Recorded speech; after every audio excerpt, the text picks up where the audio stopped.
si Senator Tulfo na ang gusto niya, kapag mag-register ka ng sasakyan o mag-renew, personal na mag-report sa LTO, may instruction sa inyo, di po ba? Kung narinig po kasi doon, gusto niya gusto ko.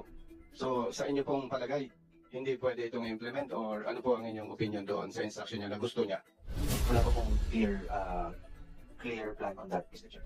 Mr. Chair, may tanong po ito kasi natitreten po yung taong bayan, especially yung mga OFWs. Kasi nga naman, kung yung OFWs, nag-expire yung sasakyan nila na ginagamit ng pamilya, hindi naman practical na uuwi sila para sila yung mismong mag-renew ng rehistro. Other words, Mr. Chair, sa ngayon, hindi pa ninyo alam kung susundin ninyo o hindi si Senator Tulfo.